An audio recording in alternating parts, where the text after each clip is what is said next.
As a managing director of a Danish ApS, staying on top of key dates is not just good governance, it is essential risk management for your company and for you personally.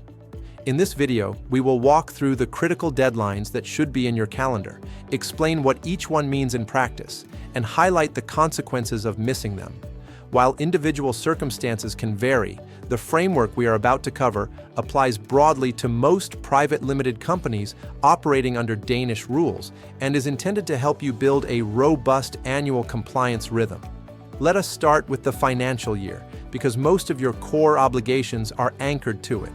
Every ApS has a financial year-end date, often 31st December, but it can be any chosen date. This year-end determines when your annual report is due, when you hold your ordinary general meeting, and when several tax deadlines fall. The first non-negotiable date is the deadline for filing the annual report with the Danish Business Authority, Erhvervsstyrelsen. In general, your annual report must be submitted no later than 5 months after the end of your financial year. So, if your financial year ends on 31st December, your annual report must typically be filed by 31 May. This is not a soft target. Failure to file on time can result in fines and, if not corrected, can ultimately lead to compulsory dissolution of the company. For you as a director, this means you need to ensure that your auditor or accounting provider has clear timelines, that your bookkeeping is up to date throughout the year, and that management is aligned on the review and approval process well ahead of the deadline. Closely linked to this is the deadline for holding the ordinary general meeting, where the annual report is approved. For most ApS companies, the ordinary general meeting must be held within 5 months of the financial year end. Again, typically by the end of May for a calendar year company. As a director, you are responsible for ensuring that the meeting is convened correctly, that shareholders receive the necessary documentation in due time, and that decisions taken at the meeting are properly documented and reflected in the minutes.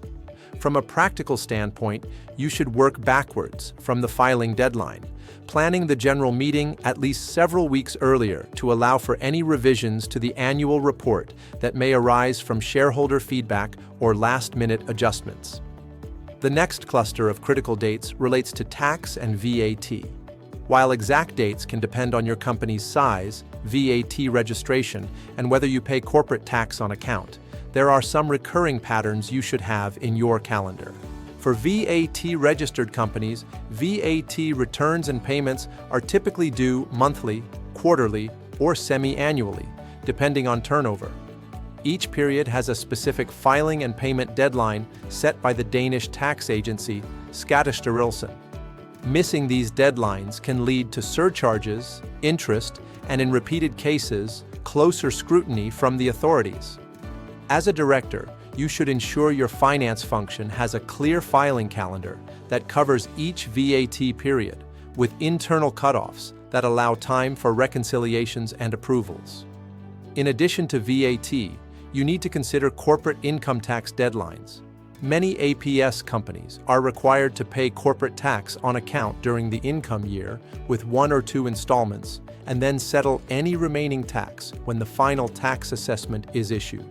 The key dates here are the deadlines for on-account payments and any voluntary additional payments, as well as the date by which the tax return must be filed after the financial year end.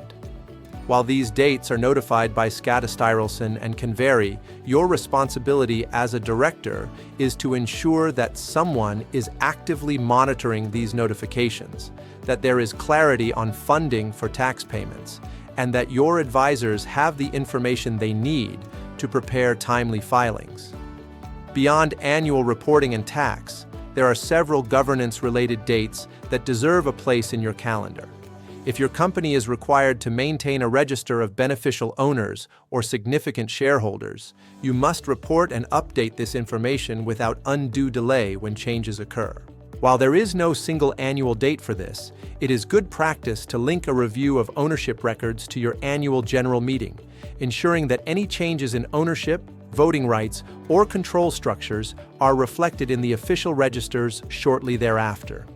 Another area where timing matters is employment and payroll. Monthly payroll runs carry their own set of deadlines for reporting and withholding taxes and social contributions via the e-income system. As a director, you may not handle payroll personally, but you are accountable for ensuring that processes are in place so that salaries, pension contributions, holiday pay, and withholdings are calculated and reported on time.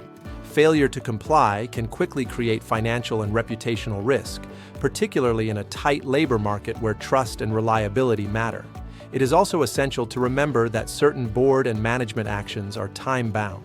For example, if it becomes apparent that the company's equity is lost or significantly reduced, Danish company law requires that the board act promptly, including convening a general meeting within a specified period to address the situation.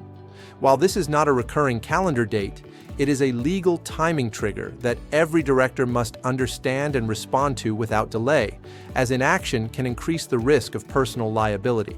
Looking ahead over the course of a year, an effective ApS director will structure these obligations into a clear annual cycle. A planning phase before year-end, where budgets, forecasts, and tax planning are reviewed.